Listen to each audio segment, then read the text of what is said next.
السلام عليكم دمانتين بقى dad badan ayaga codsaday inaan ka hadlo mowduucan sidaa darteed waxaan go'aansaday inaan iska duubo fiidiyogan waxaanan aaminsanahay in laga faa'iidi doono. So without further ado, here it is, my revert story. haddaba aan ku bilaabo waqtigii aan muslimka noqon ka hor waa inaad wax yar ka ogaataan noloshaydu si ahayd ka hor intaan muslimin si aad u fahantaan mucjisadii ka dambeysay islaamnimadayda. waxaan ka dhashay reer Christian Protestant ah. Protestantsku waxay kaalinta labaad kaga jiraan bulshooyinka Kiristaanka ah iyadoo ay sidaas tahay manaynaan ahayn qaar ku dhaqma diintooda. xusuusta diimeed ee keliya taan ka haysto carruurnimadaydiina waa laadhu yar oo ka samaysan qori ducooyinna ay ku qoran yihiin.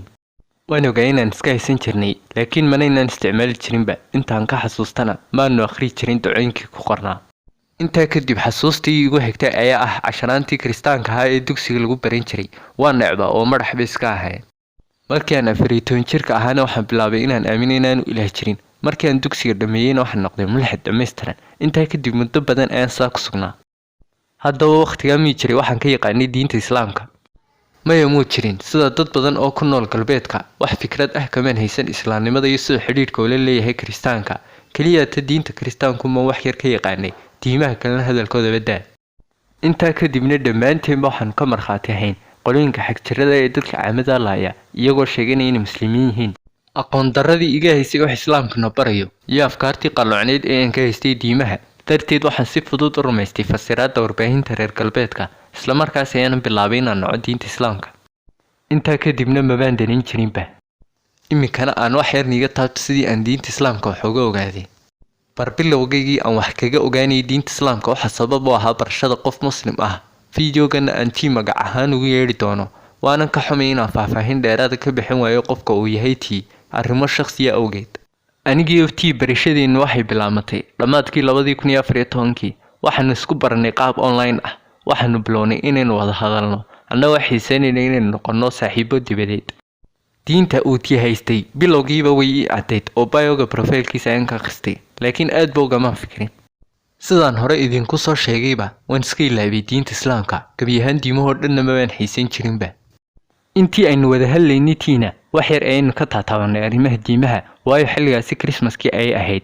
arrinkii koowaad ee aan ka ogaaday diinta islaamkuna wuxuu ahaa inaanay muslimiintu u dabaaldegin Christmaska. bilihii ku xigayna waynu wada hadli jirnay laakiin marnaba si qoto dheer goomaynaan hadal arrimaha diimaha la xidhiidha.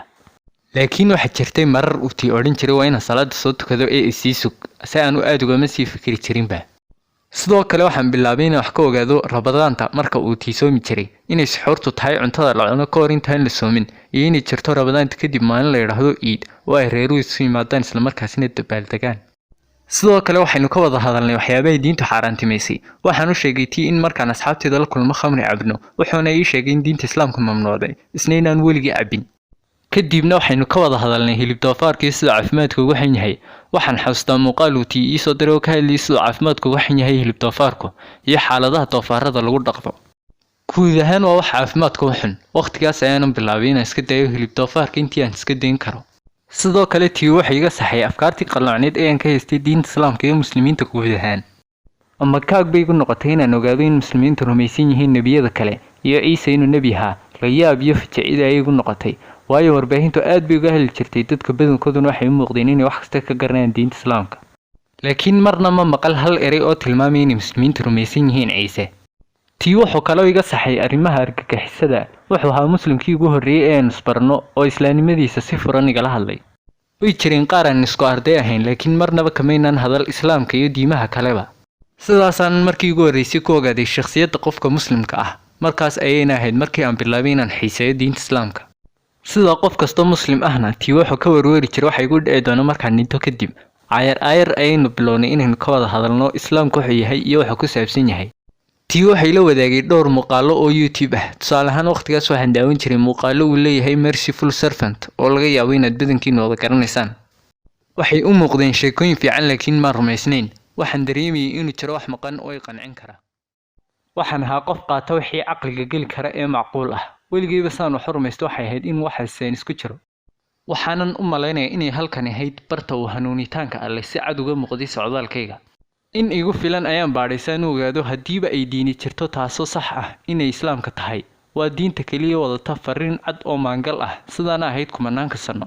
keliyata uun waxaan rabay inaan ka salgaadho xaqiiqada qaab fikirkaygii mulxidka ahaa markaas oo uu fikirkaasi meesha ka baxay waxaan rabay inaan xaqiiqada ogaado uun muddadan fikirkaygu daacad ayuu ahaa sababtaas ayuuna alla igu soo hanuuniyey alxamdulilaah sidii aan hore idinku soo sheegay waxaan ahaa qof si mantiqi ah u fikira diiradaydu waxay aad u saarnayd sayniska waxaan isweydiin jiray sidee ayaan u midayn karaa diinta iyo sayniska weligood bay ahayn laba shay oo kala tagsane waxaanan ku fikiri jiray in qofku haddii uu diin rumaysan yahay mushkiladi ka haysto xagga sayniska waxaa markaas i caawiyey muuqaalotii uu ii soo diray oo ka hadlayay mucjisooyinka qur-aanka iyo arrimo nebi maxamed sallallahu calayhi wasallam aanu xilligaas ogaan karin oo uu sii sheegay tusaale ahaan sida xaaladaha uu qofku soo maro markuu uurka ku jiro arrinkan oo si dhammaystiran u dabaqaya cilmi baadhisyo dhowaan soo baxay wayna jiraan tusaalayaal kaloo badanina akhrinta iyo daawashada muuqaallo arrimahan la xidhiidhaana aad bay ii qanciyeen sidoo kale waxaan aad ula yaabay in islaamku awoodda saaro in qofku wax barto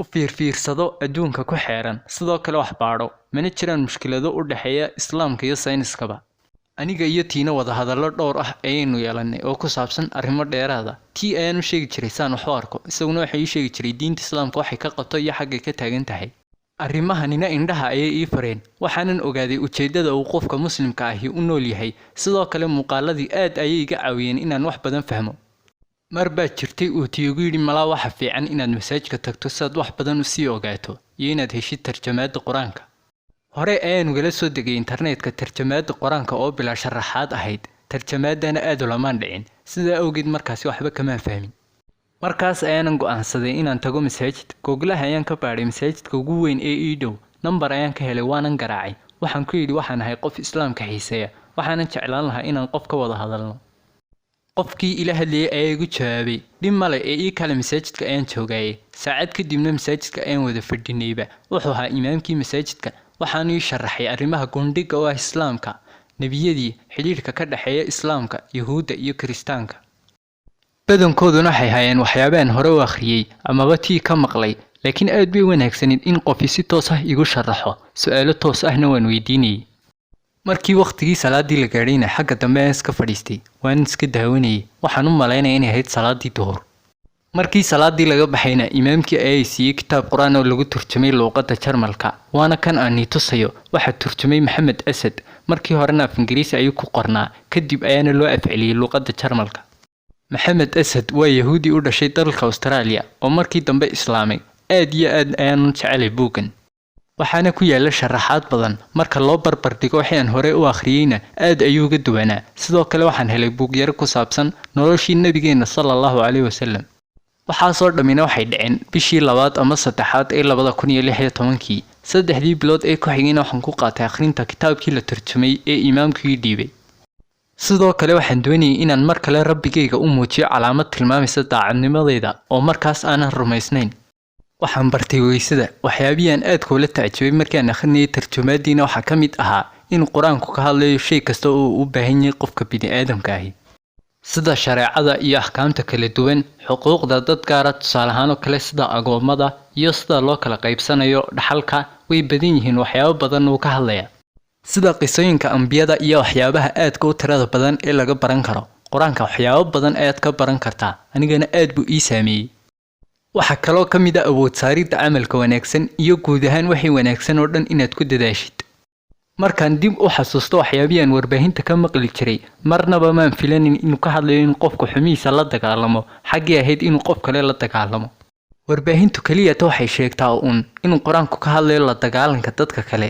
se qur-aanku wuxuu aad uga hadlaa sidii aad u wanaajin lahayd shakhsiyadaada sidoo kale waxaan akhriyey buugyarihii ka hadlayay noloshii nebigeenna aad iyo aad ayaanu iga caawiyey inaan wax ka barto shakhsiyadda nebiga sallallahu calayhi wasallam awalkii hore waxba kamaan garanayn nebi maxamed iyo sababta ay muslimiintu aad u jecel yihiin noloshiisii siduu dadka ula dhaqmi jiray iyo siday u saamaysay markii ay u timi fariintii alle subxaanahu watacaala tii ayaa isaguna ila wadaagi jiray qisooyinkii nebi maxamed sallallahu calayhi wasallam kuwaas oo ka hadlayay siduu deeqsiga u ahaa uguna naxariisan jiray dadkoo dhan waxaan markasta ka baadhbaadhi jiray tilmaamo yar oo muujinaysa inuu dadkoo dhan necbaa waxaana sabab u ahaa warbaahintii iyo afkaartii reer galbeedku ka haysteen nebigeenna waxaanan cadeymo badan ka helay qisooyinkii kala duwanaa ee uu tii ii soo diray oo aan akhriyey kuwaas oo ii muujiyey inaanu weligiina cidnicin si cajiib ah ayuuna ula dhaqmi jiray dadkoo dhan xitaa kuwa sida xun ula dhaqma. Markaas ayaan fahmay sababta muslimiintu aad ku jecel yihiin aad iyo aad ayay igu saacidaanaysay.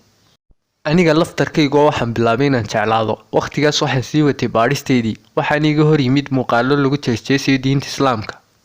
waxaan xasuustaa muuqaal aan ku daawanayay Dr. Zakir Naik oo lagu jeesjeesay lagana been abuuranayo.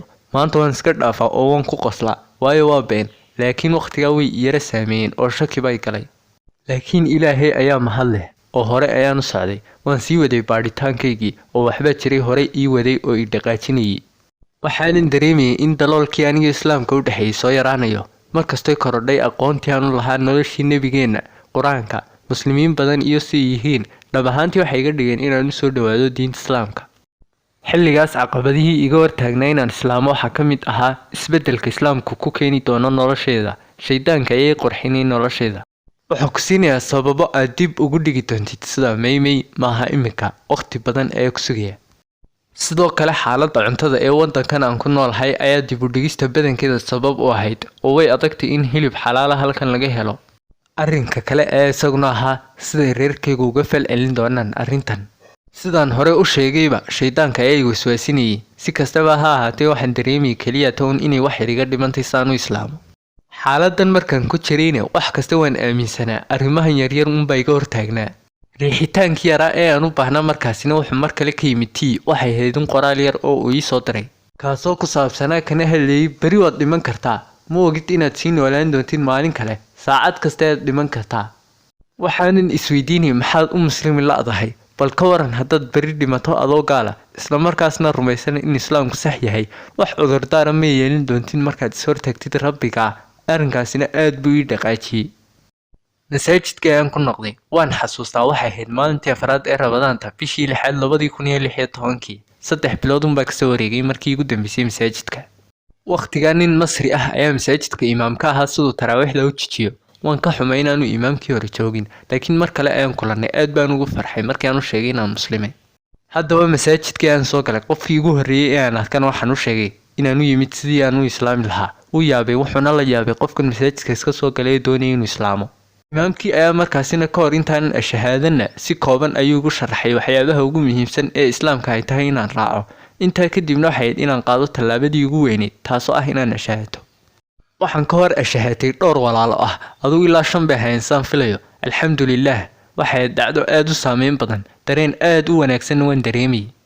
intaa kadib waxaan la fadhiistay walaal kale oo aniga 9 sano igaga horreeyay diinta. waxaanu ka wada hadalnay sidii uu u muslimay iyo sidaan anigu ku muslimay. gurigii ayaan ku soo laabtay, dhacdadiina tii ayaan uga warramay. tii laftarkiisu u fajacay, waayo wax tilmaan ah kamaan siin qorshaha ah inaan maalintaa muslimayo. tii ayaa iga codsaday inaan cod u duubo anoo shahaadada ku dhawaaqaya. Saying the Shahada, so let me just play that for you too, so you know how it sounded. La ilaha illallah, Muhammadur Rasulullah. That's how I say it.